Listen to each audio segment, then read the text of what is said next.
Welcome back to Basic Crypto. I'm Connor Olstead. Today I have Jacob Harris with me. He's my cohort when it comes to everything. I believe that's the proper term for it. Associate. Pretty much. Yep. So he's here to just kind of help me bounce ideas as to what it is that I can actually talk about in this podcast, because we are talking about why cryptocurrency and crypto assets, all the things are so important. And I'm going to start off just by kind of explaining why I believe they're so important, or crypto is important, by just kind of describing the difference between a cryptocurrency and a crypto asset. And I described it a little bit in the cryptocurrency episode. But a crypto asset is, everybody thinks about it when it comes to as cryptocurrency, right? Mm-hmm. But it's not necessarily always going to be a currency. It's the easiest way to understand the transfer of value, is because we transfer dollars every day. Right. And we do a lot of that digitally.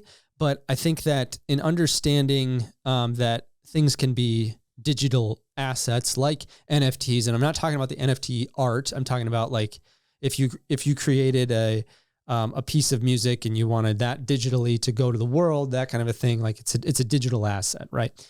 Right. So you have this crypto world is important because for the first time ever, we now have a way of having a digital footprint that can be verified digitally for everybody else. Like in the past, it's, gold. Like gold is an asset, right? And there's a way to verify it, because you can verify if gold is truly gold. A diamond, you can verify if diamond is truly a diamond. With crypto and with digital things, you could take a screenshot, of a picture, and it's like, well, now, yeah, there you go. Yeah, it's mine. Right. Yeah. There you go. I took that photo or whatever, and you just copied it from somebody. When in reality, there is not, like somebody is the original creator of it. And that can be shown through the metadata of that file or that thing, but metadata can also be altered. And so that now It's just like, well, we got this problem here. How do we do this? And with the blockchain and with blockchain technology, and just understanding how, if you're just open and honest with everybody, then you truly have ultimate like truth. Then that is it, that concept is what brought us to this point now, where we have digital assets that can actually be authenticated. So that gets me to my first point of why is this so important? It's important because everything is now open and honest. Right now in our banking system, for example, there is not a lot of honesty that goes on. There was that huge Wells Fargo had that big thing a few years ago, right? Mm-hmm. And there's just not a lot of honesty with if I put in $1,000 into the bank, if they're an FDIC insured bank, they're allowed to lend out up to 90% of what I put in there. So they take $900 and they lend it out. And then let's say that same person that just borrowed that $900, put it back in the bank. Now the lender, or Wells Fargo or bank or whatever, can now lend that 90% of that $900. And so if you keep going back and forth, you get to almost like $10,000 that has been created from this $1,000, just created out of thin air. That is not open and honest banking. Like that is people that are just making money out of, relying off of other people's money, insurances, whatever, FDIC, blah, blah, blah. So the banking system is definitely not open and honest. It is very centralized. And people say, well, the crypto, it fluctuates too much, right? The whole thing that happened with FTX, where everything just like crashed and they had $8 billion that they needed to get back to people or whatever. That to me, like to a lot of people, is just like, see, this is why crypto doesn't work. To me, I'm like, see, this is why it does work. Because the open and honesty of all of, like, that's why things are exposed. Because the guy at Binance, the CEO of Binance, was able to look at the blockchain, see that like, hey, something's not adding up here in how these things are being transferred back and forth and how FTT is made. And I'm not going to, I'm saying a lot of things that a lot of people probably won't understand, but essentially one guy on one exchange said, hey, this guy on that exchange is not, like, something's wrong here. And so he liquidated his assets, and that exposed, everybody started looking at it then, and the attention was brought because everything is open and honest. Everybody can look at the blockchain, can see exactly where things are going. And yeah, they were figuring out that, yeah, it's not adding up. Their balance sheet is completely off, and boom, the whole FTX scandal happened. And we were, and a lot of people lost money, but that's part of this early adopter phase that we're in. That's part of where crypto's at right now, because, and as those things get like fine tuned out and they get regulated, then we are going to be able to have,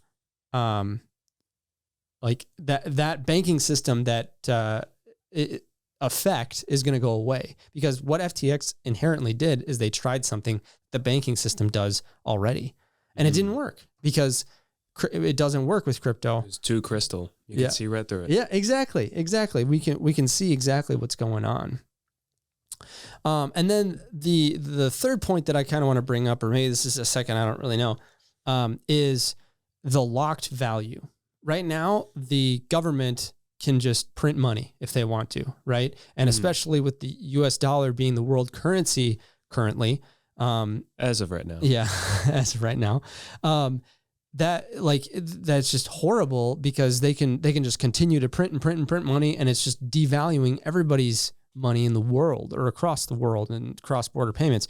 Whereas with cryptocurrency, you can have stuff that inherently inflates. And so yes, stuff does, but it's at least controlled, and you know what it's going to be at in the future. Or you can start something that is naturally deflationary in value and is locked value, and that's exactly what it's going to be, or how many that are going to exist. And you're going to get people that'll, hoard them, but in reality, like, that's people saving money. Like, it's the same kind of concept. And so I do think that there can be some kind of a happy medium somewhere in there. But that's the other reason of why this is so important.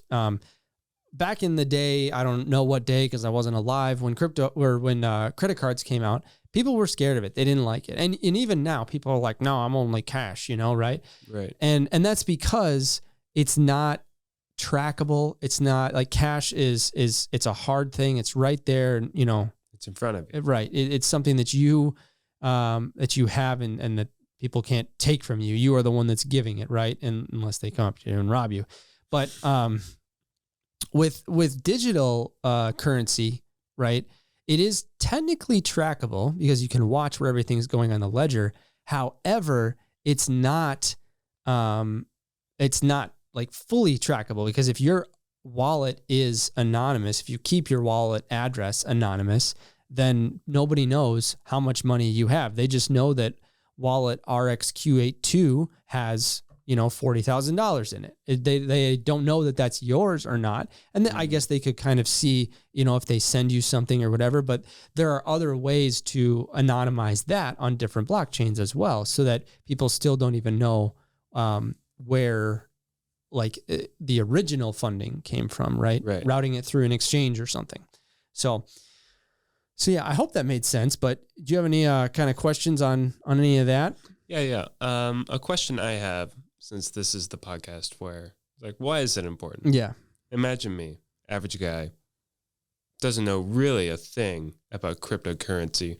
When can we expect to have this fully implemented into the everyday life? Right. Like for the mom across the street, for grandpa and grandma. So there's a select few people, percentage-wise, of people who use cryptocurrency right now. Why is it important for me to learn about it if it may not be, like, when's the time gap? Right. Where it becomes the mainstream thing. Yeah. And that's hard to understand and hard to know, because there's not like credit cards coming in, even today, like Apple Pay, the touchless payment, right? Still, it's like it's offered, but a lot of people don't use it. credit cards, people encourage people to go with credit cards, but still some people don't use it, right? And so it's never going to be fully implemented, right? However, I think that like right now, still stuff that you use or that's in the natural world right now is using cryptocurrency. MoneyGram was bought or partnered with Stellar, which is XLM. And so that's what they use for their cross-border payments. So their MoneyGram is already using cryptocurrency. Amazon, Apple, they are already using blockchain technology in a lot of things. Siri is built to incorporate machine learning on a blockchain type format. And so these things are already existent in our world. And it's funny because a lot of people, the big hubbub was NFTs early on. Mm-hmm. And people didn't like it because they thought that it's fake money, fake stuff. You could just make money from, you're taking advantage of people that don't know, blah, blah, blah.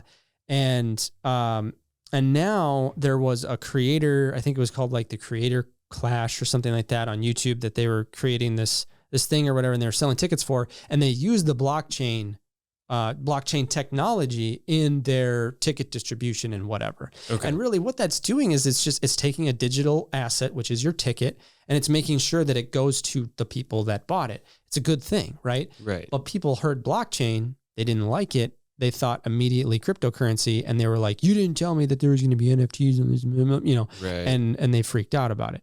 Now that's, I think that the getting educated on this kind of a thing is important, because then something like that, when blockchain technology is used, you're not freaking out thinking, oh, have I just been taken advantage of for my money? And like, is this a pump and dump scheme? Is this, this right. and that, right?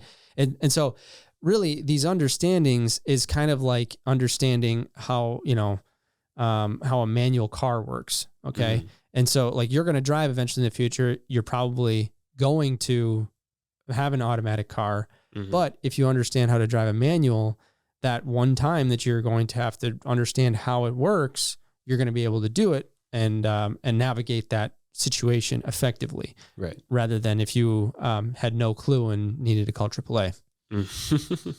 So yeah, it's really just understanding how this can progress. So, and to answer your question, it's already here. It's just going to grow. Gotcha. At this point. So yeah. Anything else? Any other questions you could think of? Not off the top of my head. Sweet. Not as prepared as you are. No, you're good. I don't have my notes. So that's it for basic crypto. Why is this important? And honestly, I'm probably going to do a why is this important part 2, part 3, because there is a lot of reasons or examples I can go into as to why something like this is important. I hope you enjoyed it. My name is Connor Olstead. Definitely leave a review if you haven't already. Subscribe and follow on all the various social medias. And if you have a specific question you want me to answer, shoot me a DM on Twitter at Connor Olstead. I'll leave a link in the description to that and to some of the other episodes and to some of the exchanges that I use in case you want to get into this crypto space. So thanks for listening, guys. Thanks for watching.